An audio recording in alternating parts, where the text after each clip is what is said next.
अस्सलामुअलैकुम तमामी ख़वातीन और हज़रात, hope you all are doing right. तो यहाँ पर अभी हमारे पास क्या है 2018 का रेगुलर जो कि रिक्वेस्टेड है इन्वेंट्री वैल्यूएशन, इसके 5A है और साथ साथ 5B भी है। इसके दो पार्ट हैं, लेकिन अभी हम करेंगे 5A दैन हम करेंगे 5B।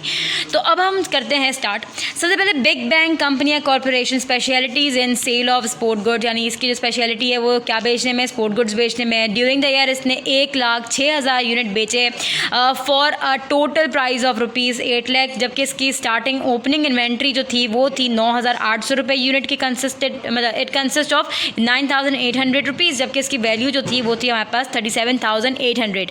अगर आपने पहले कभी इन्वेंट्री वैल्यूएशन किया है तो आपने हमेशा आपको याद होगा कि इन्वेंट्री वैल्यूएशन में यूनिट और रेट मौजूद होना ज़रूरी है, क्योंकि यूनिट और रेट को मल्टीप्लाई करते हैं तभी हमारे पास कॉस्ट निकलता है। लेकिन अगर आप देखें तो यहाँ पर हमारे पास यूनिट मौजूद है, कॉस्ट मौजूद है, लेकिन हमारे पास रेट मौजूद नहीं है। तो मैं आपको बताऊंगी कि आप किस तरीके से रेट निकालेंगे। देन हमारे पास परचेजेस बताई हुई है, ड्यूरिंग द ईयर हमारे पास इतनी परचेजेस हुई हैं, तो परचेजेस के साथ साथ इन्होंने हमारे पास रेट भी मौजूद हैं।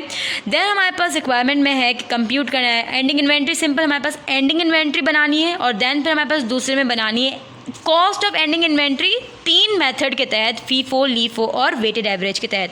तो अब हम बनाते हैं सबसे पहले अभी हम निकालेंगे रेट ऑफ स्टार्टिंग जो ओपनिंग इन्वेंट्री ना उसका रेट निकालेंगे। तो रेट निकालने का तरीका हमारे पास क्या होता है, हमारे पास इसका फॉर्मूला है कि हम कॉस्ट, जो हमारे पास कॉस्ट तो निकली हुई है, हमारे पास यूनिट भी मौजूद है लेकिन रेट मौजूद नहीं है, वरना फिर हमारे पास जो कॉलम था वो खाली हो जाता। तो हमारे पास खाली कॉलम तो नहीं, क्योंकि इसको भी मिला करके हमारे पास आंसर मुकम्मल होते हैं।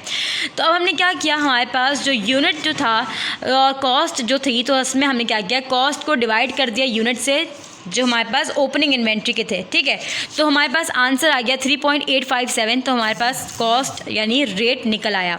तो अब हमारे पास मेन शुरू होता है सवाल का जवाब, solution start. Date, particulars, unit, rate और अमाउंट के तहत हमारे पास कॉलम बनते हैं इन्वेंट्री वैल्यूएशन में।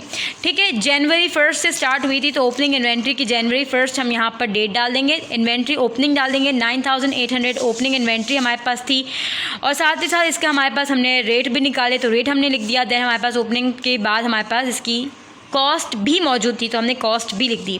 देन हमारे पास ओपनिंग इन्वेंट्री का हो गया। अब हमने ये सारी के सारी जो परचेजेस जो हमारे पास मौजूद हैं उसकी वैल्यू यानी उसके यूनिट और उसके रेट हमने लिख दिए। तमाम तर परचेजेस से हमने डिनोट किया है, यूनिट लिख दिए, साथ साथ उसके रेट भी हमने लिख दिए। जब हमने इस वाली वैल्यू को इससे मल्टीप्लाई किया तो हमारे पास आंसर सारे के सारे ये आ गए। देन हमने क्या किया, इन तमाम तर यूनिट्स को जब हमने ऐड किया तो हमारे पास आंसर ये आया। इस वाली सारी अमाउंट को ऐड किया तो हमारे पास आंसर ये आया। तो ये कहलाती है हमारे पास मर्चेंडाइज अवेलेबल फॉर सेल। जो यूनिट साइड है वो कहलाएगा यूनिट्स अवेलेबल फॉर सेल, जो अमाउंट साइड है वो कहलाएगा merchandise available for sale. Now let's move on. अब इसके बाद जब हमारे पास यूनिट्स निकल आए अवेलेबल फॉर सेल, यानी यूनिट्स अवेलेबल फॉर सेल निकल आए, तो उसमें से हम माइनस कर देंगे यूनिट सोल्ड, यानी पूरे साल में कितने हमने यूनिट्स खर्च किए थे वो तमाम तर माइनस कर देंगे। तो आपने क्वेश्चन पढ़ा था तो इन्होंने बताया था कि ड्यूरिंग ईयर हमने कितने बेचे थे, हमने कितने सेल किए थे यूनिट, 1,06,000 रुपये। तो हमने यहाँ पर 1,06,000 रुपये माइनस कर दिया यूनिट में से, क्योंकि यूनिट का ही हमें करना था, क्योंकि टोटल यूनिट सोल्ड में से, यूनिट अवेलेबल फॉर सेल में से ही हम यूनिट माइनस करेंगे, ऑब्वियस है। तो अब हमने क्या किया, जब हमने यूनिट माइनस किया तो हमारे पास आंसर आ गया जो कहलाएगा एंडिंग इन्वेंट्री इन यूनिट, क्योंकि हमारे पास एंडिंग इन्वेंट्री यूनिट्स मालूम करने थे। तो हमारे पास यहाँ पर आंसर आ गया 13,800 रुपये। अब हमारे पास पहला रिक्वायरमेंट मुकम्मल हो गई। देन सेकंड हमारे पास जो रिक्वायरमेंट है, तो रिक्वायरमेंट में हमारे पास फीफो, लीफो और वेटेड एवरेज मेथड के तहत हमारे को सॉल्व करना है। तो फीफो को हम सबसे पहले सॉल्व करेंगे। फीफो जो होता है हमारे पास, उसमें हमारे पास कॉलम वही हम बनाएंगे यूनिट, रेट और अमाउंट। कुछ लोग होते हैं वो थोड़ा लंबा बनाते हैं, तो अभी हम यहाँ पर जो सिखा रहे हैं वो क्वाइट ईजी है, जो कि आप इजीली बना सकते हो। दोनों के अगर आप समझ जाए ना तो आप दोनों के दोनों एक साथ भी बना सकते हैं। तो सबसे पहले हम बना रहे हैं फीफो।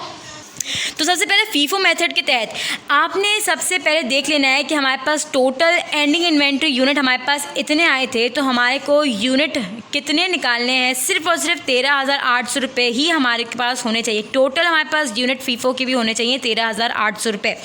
तो फीफो को निकालने का तरीका, इसका हमारे पास कॉलम हमने बना लिए।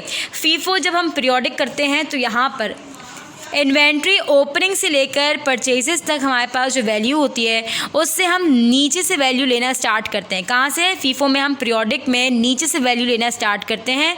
तो हमारे पास यहाँ पर क्योंकि मैं परपेचुअल में अगर हम करते हैं तो हम ऊपर से वैल्यू लेना स्टार्ट करते हैं, लेकिन यहाँ पर अभी हम नीचे से वैल्यू लेना स्टार्ट करेंगे। और हमारे पास एंडिंग इन्वेंट्री, हमारे पास टोटल हमारे पास यूनिट हमारे को इतने ही बनाने हैं फीफो के भी। तो हमारे पास सबसे पहले हमने क्या किया, नीचे से स्टार्ट करेंगे तो परचेजेस में हमने 10,000 रुपये ले लिए और इसका रेट ले लिया। हमने 10,000 रुपये यूनिट लिख दिए, यहाँ पर इसका रेट लिख दिया, इसको इससे मल्टीप्लाई किया, हमारे पास आंसर ये आ गया।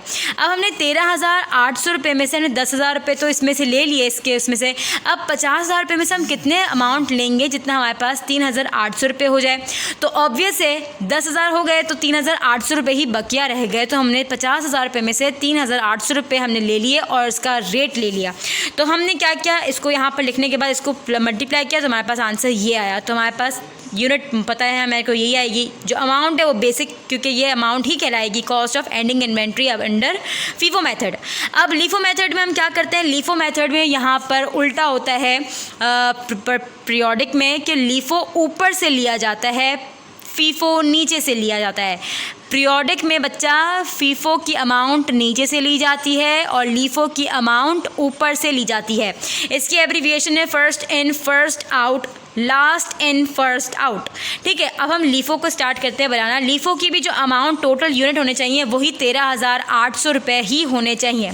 तो लीफो को लेना स्टार्ट करते हैं। इसकी अमाउंट सबसे पहले हमने ली है 9,800 रुपये। तो हमने इसकी जाहिर सी बात है मुकम्मल तो नहीं हुआ ना 13,800 रुपये, तो हमने पहले 9,800 रुपये ले लिया, इसका हमने रेट भी ले लिया। तो हमने इसको इससे मल्टीप्लाई किया, हमारे पास जो आंसर है वो हमने लिख दिया। अब 9,800 रुपये में से मैंने 13,800 रुपये में से 9,800 रुपये माइनस किया तो 4,000 रुपये बाकी थे। तो हमने 20,000 रुपये में से 4,000 ले लिया, इसका हमने रेट ले लिया। इसको जब हमने इससे मल्टीप्लाई किया तो हमारे पास आंसर ये आया। अमाउंट हमने ऐड कर दिया, आंसर ये आया जो कि cost of ending inventory under LIFO method निकल आई। यूनिट तो हमें पता है 13,800 रुपये ही निकलेंगे। ठीक है, यहाँ पर हमारे पास फीफो लीफो मुकम्मल। अब हमारे पास बढ़ते हैं वेटेड एवरेज के तहत। वेटेड एवरेज मेथड में हमारे पास सबसे पहले निकालना होता है एवरेज यूनिट कॉस्ट। सबसे पहले एवरेज यूनिट कॉस्ट निकालने का तरीका क्या होता है, मर्चेंडाइज अवेलेबल फॉर सेल को डिवाइड करते हैं यूनिट अवेलेबल फॉर सेल से। मर्चेंडाइज अवेलेबल फॉर सेल का हमारे पास कॉलम हमने वैसे भी बनाया हुआ है, लेकिन बहुत से लोग गलती खा जाते हैं, जिसमें से मैं भी एक हूँ कि मैं ये वाली अमाउंट लिख देती थी, इसको डिवाइड कर देती थी इससे, जो कि गलत है। क्योंकि यूनिट वाली जो अमाउंट टोटल जो आई है वो कहलाती है यूनिट्स अवेलेबल फॉर सेल, जो अमाउंट वाली वैल्यू है वो कहलाती है मर्चेंडाइज अवेलेबल फॉर सेल। तो आपने वो गलती नहीं दोहरानी, तो हमने वही तरीके से हमने लिख दिया। आपने देख लिया मैंने इसको बड़े ही खूबसूरत तरीके से लिखा हुआ है। तो उसको हमने जब इससे डिवाइड किया तो हमारे पास आंसर कुछ ये आया 4.22। आपने याद दिमाग में रखना है कि 4 मतलब पॉइंट के बाद के सिर्फ और सिर्फ 2 डिजिट लेने हैं, इससे ज़्यादा आपने होशियारी या बहुत ज़्यादा आपने ना दिमाग नहीं चलाना, सिर्फ और सिर्फ 2 आपने वैल्यू ले लेनी है ताकि आपका आंसर बिल्कुल दुरुस्त आए। तो हमारे पास क्या 4.22 पर यूनिट हमारे पास आ गया एवरेज यूनिट पर कॉस्ट। एवरेज यूनिट कॉस्ट निकल आया, अभी भी हमारे पास मुकम्मल नहीं हुआ सवाल। ठीक है, एवरेज यूनिट कॉस्ट हमने अभी निकाला क्योंकि अभी हमारे को वेटेड एवरेज के तहत हमारे को कॉस्ट ऑफ एंडिंग इन्वेंट्री निकालनी है बच्चा। तो अब हम क्या करेंगे, कॉस्ट ऑफ एंडिंग इन्वेंट्री का तरीका क्या है अंडर वेटेड एवरेज मेथड के यूनिट एट एंड को मल्टीप्लाई कर लेते हैं एवरेज यूनिट कॉस्ट से। अब आपको एवरेज यूनिट कॉस्ट तो पता चल गया।